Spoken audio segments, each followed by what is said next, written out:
Assalamualaikum warahmatullahi wabarakatuh. Perkenalkan, saya Agung Wahyudi, mahasiswa jurusan Akuntansi 2019. Di sini saya akan menjelaskan tentang jenis-jenis sistem ekonomi. Nah, sebelumnya ada berapa sih jenis-jenis sistem ekonomi itu? Jenis-jenis sistem ekonomi itu terbagi menjadi 3, sistem ekonomi kapitalis, sistem ekonomi sosialis, dan sistem ekonomi campuran. Nah, di sini saya akan menjelaskan tentang sistem ekonomi kapitalis. Apa sih sistem ekonomi kapitalis itu? Nah, sistem ekonomi kapitalis itu adalah suatu sistem ekonomi di mana seluruh kegiatan ekonomi mulai dari produksi, distribusi, dan konsumsi semuanya diserahkan sepenuhnya kepada mekanisme pasar. Contoh negara yang memakai sistem ekonomi kapitalis ini ialah Amerika Serikat, Inggris, Jerman, dan Belanda, dan Prancis. Adapun kebaikan dari sistem ekonomi kapitalis ini, yang pertama, menumbuhkan inisiatif dan kreasi masyarakat dalam mengatur kegiatan ekonomi. Yang kedua, setiap individu bebas memiliki sumber-sumber produksi. Dan yang ketiga, munculnya persaingan untuk maju. Adapun juga kelemahan dari sistem ekonomi kapitalis ini, yang pertama yaitu sulitnya melakukan pemerataan pendapatan. Yang kedua, cenderung terhadap eksploitasi kaum buruh oleh para pemilik modal. Yang ketiga, munculnya monopoli yang dapat merugikan masyarakat. Nah, selanjutnya saya akan menjelaskan tentang sistem ekonomi sosialis. Yang pertama itu, sistem ekonomi sosialis adalah sistem ekonomi di mana peran pemerintah sangat dominan dan berpengaruh dalam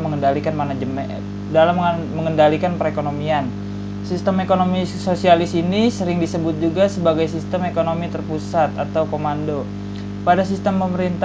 Pada sistem ini, pemerintah menentukan barang dan jasa apa yang akan diproduksi dengan cara atau metode bagaimana barang tersebut diproduksi, serta untuk siapa barang tersebut diproduksi.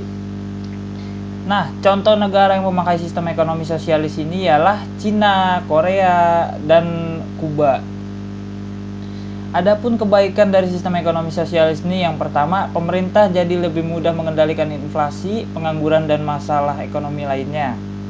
Yang kedua, pasar barang dalam negeri berjalan lancar. Yang ketiga, pemerintah dapat turut campur dalam menentukan hal pembentukan harga. Adapun kelemahan dari sistem ekonomi sosialis ini yaitu satu, mematikan inisiatif individu untuk maju. Yang kedua, sering terjadi monopoli yang merugikan masyarakat. Dan yang ketiga, masyarakat tidak memiliki kebebasan dalam memilih sumber daya.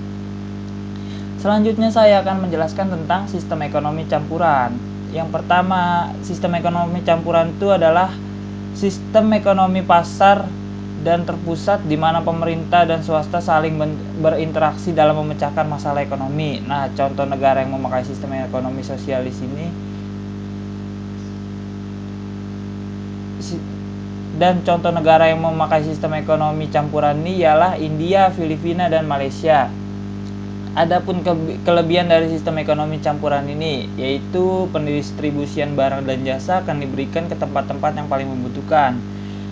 Sistem ekonomi campuran dapat memberikan keuntungan kepada pihak penghasil produk atau produsen yang menciptakan efisiensi di dalam bisnisnya. Dan dengan sistem ini, para produsen yang paling inovatif dan kreatif akan mendapatkan banyak alokasi modal.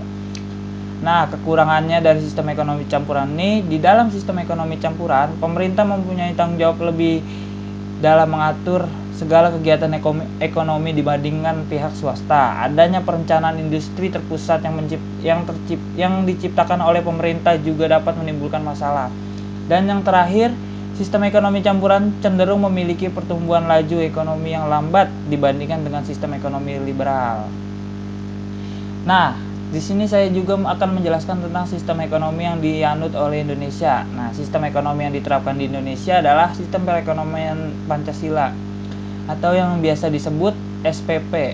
Sistem perekonomian ini disusun berdasarkan atas asas kekeluargaan dan berdasarkan atas demokrasi ekonomi dengan prinsip kebersamaan, efisiensi, berkeadilan, berkelanjutan, berwawasan lingkungan, kemandirian, serta dengan menjaga keseimbangan kemajuan dan kesatuan ekonomi nasional.